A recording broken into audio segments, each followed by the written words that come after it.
نماز پڑھنے والے زکوٰۃ مکمل نہیں دیتے، اور جو زکوٰۃ دیتا ہے وہ سمجھتا ہے میں بہت بڑا کام کر رہا ہوں، مجھے نماز کی ضرورت نہیں۔ کوئی اگر نماز بھی کرتا ہے، زکوٰۃ بھی دیتا ہے، تو لڑکیوں کو میراث نہیں دیتا، جبکہ اسی قرآن میں تو یوصیکم اللہ فی اولادکم للذکر مثل حظ الانثیین، کہ اللہ تعالیٰ تمہیں عورتوں کا حقوق دینے کا حکم دیتا ہے۔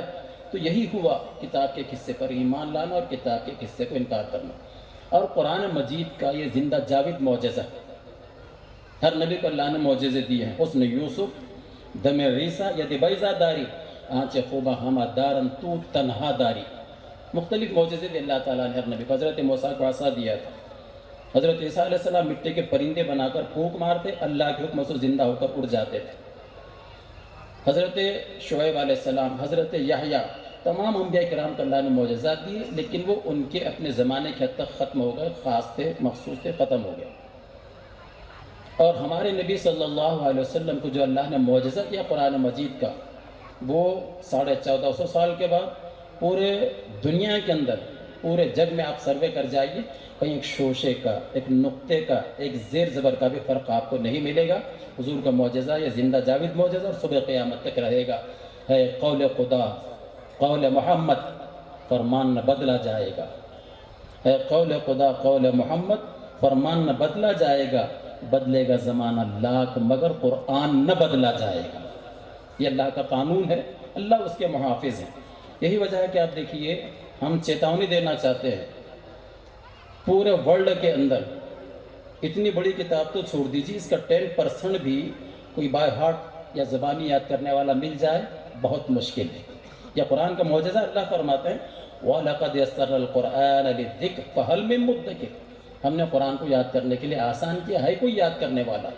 چنانچہ آپ دیکھیے ماشاءاللہ کتنے بچے ہیں، یہ 11 طلبہ ماشاءاللہ انہوں نے پوتر گرنتھ قرآن کو اپنے سینے کے اندر محفوظ کیا ہے۔ اور یہ تو چھوڑیے ماشاءاللہ یہ بچے بڑے عمر کے ہیں۔ ہمارے پاس ایک بچے نے 6 سال کی عمر میں، ادگیر کا بچہ تھا لیکن استقبال جلسہ ہم نے اپنے پاس رکھا، کسی مدرسے میں نہ جاتے ہوئے ماں کی گود میں گھر کے اندر پڑھ کر 6 سال کی عمر میں پورا قرآن اس نے حفظ کیا تھا، اور صرف 1 سال کے اندر۔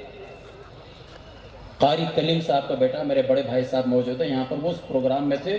اور محی السنہ شیخ ارباب اللہ صاحب رحمۃ اللہ تعالیٰ علیہ بامبے میں اس وقت بامبے سینٹر میں زیر علاج، ہم لوگ گئے، کہا کہ حضرت ہم ایک بچے کا استقبال رکھنا چاہتے ہیں، 6 سال کی عمر میں اس نے پورا قرآن مجید یاد کیا ہے۔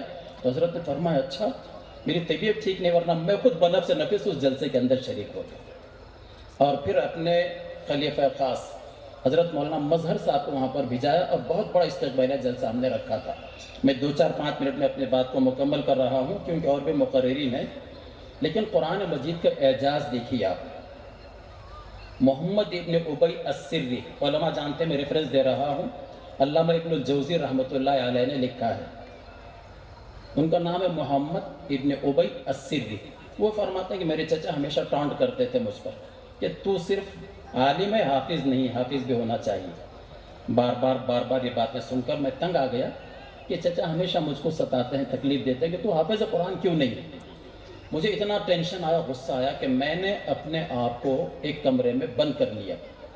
غور سے سنیے، 3 دن تک میں کمرے سے باہر نہیں نکلا، اور الحمدللہ 3 دن کے بعد جب میں باہر آیا ہوں تو میں حافظ قرآن تھا، صرف 3 دن کے اندر۔ میں حوالے کے ساتھ بات عرض کر رہا ہوں، لیکن ایک عجیب بات ہے، اس نقطے کو میں سمجھانا چاہتا ہوں۔ قرآن مجید کا حفظ کرنا اللہ کا انعام ہے، اللہ کی نوازش ہے، اللہ کی دین ہے، جسے چاہا در پہ بلا لیا، جسے چاہا اپنا بنا لیا۔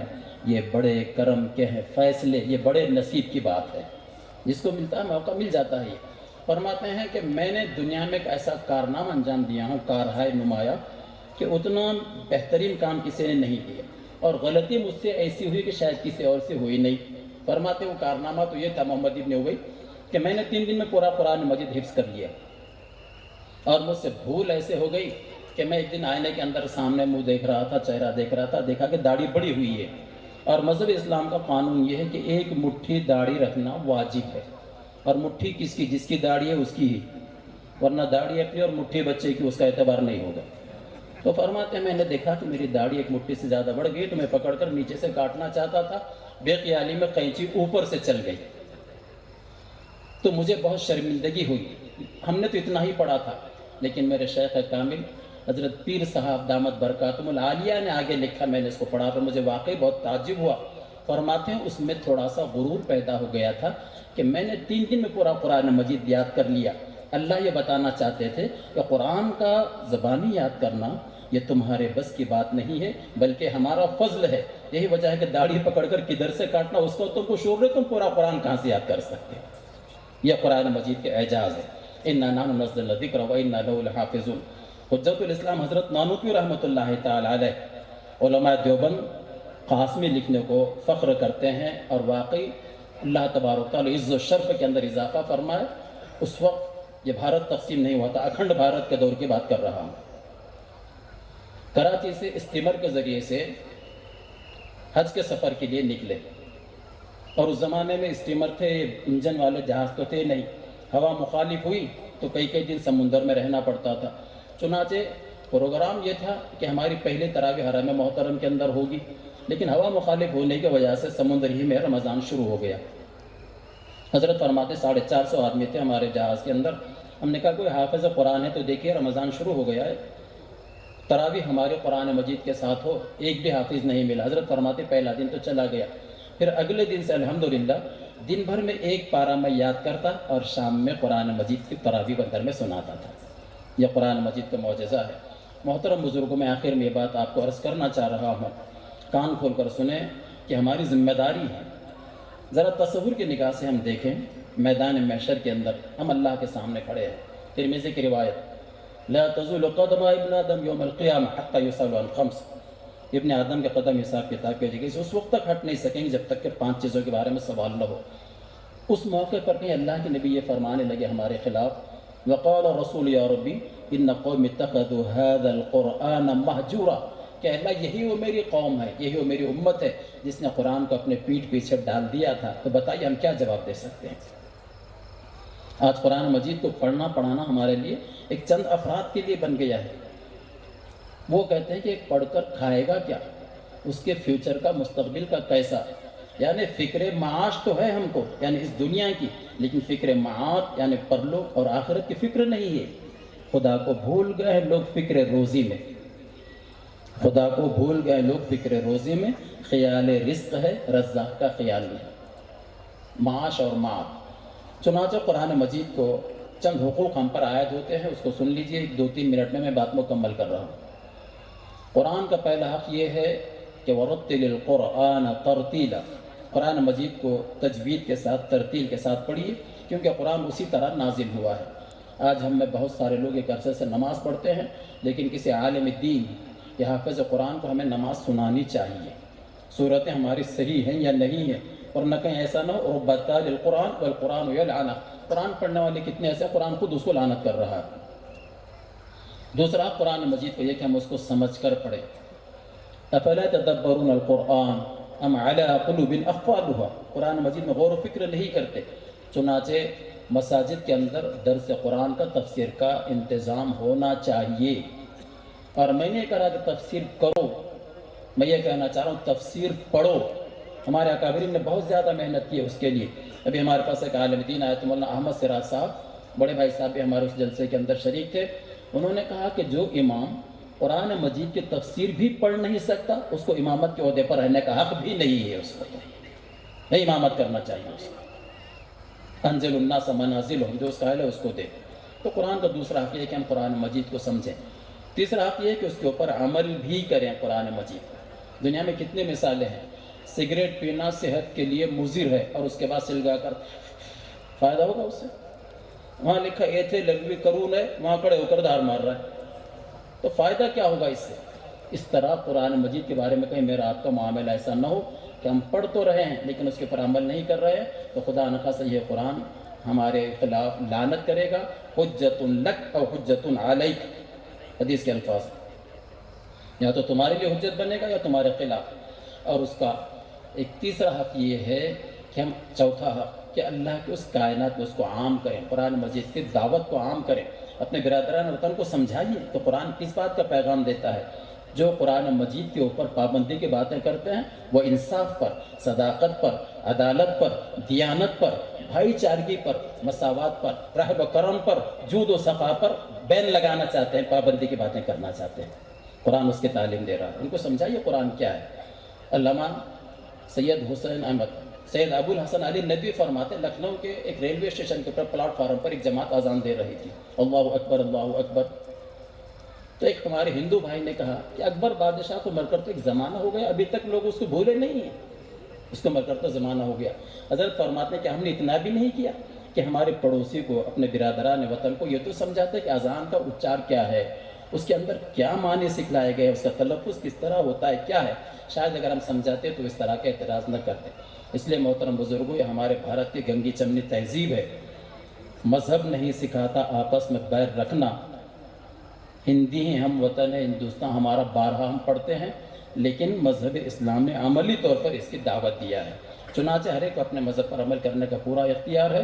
بھائی چارگی، مساوت، انسانیت، یہ ساری چیزیں قرآن مجید کے اندر سکھائی گئی ہیں، اور آج کا یہ جلسہ ہم کو اسی بات کی دعوت دے رہا ہے کہ مسلمانوں اٹھو، قرآن کی دعوت کو پھیلاؤ۔ مسلمانوں اٹھو، قرآن کی دعوت کو پھیلاؤ، اس جہان بے امان کو عافیت کے راز سمجھاؤ۔ زمانہ آج بھی قرآن ہی سے فیض پائے گا، زمانہ آج بھی قرآن ہی سے فیض پائے گا، مٹے گی ظلمت شب اور سورج جگمگائے گا۔ اللہ تبارک و تعالیٰ اس ادارے کو بے انتہا ترقی عطا فرمائے، اللہ تعالیٰ اس کے فیوز کو عام و تام فرمائے، اور نوجوانوں کو جوش و خروش دیکھا گیا ماشاءاللہ۔ اس نیک کام کے اندر اگر آپ تعاون کریں گے تو الدال علی الخیر کفاعل، کسی نیکی کی طرف ترغیب دینے والا نیکی کرنے والے کے برابر ہے۔ اور ہماری مذہب کی تعلیم یہ ہے، حیات لے کے چلو، کائنات لے کے چلو۔ حیات کسے کہتے ہیں؟ زندگی کو، اور کائنات سر و جگ۔ حیات لے کے چلو، کائنات لے کے چلو، چلو تو سارے جہاں کو ساتھ لے کے چلو۔ وآخر دعوانا ان الحمدللہ رب العالمین۔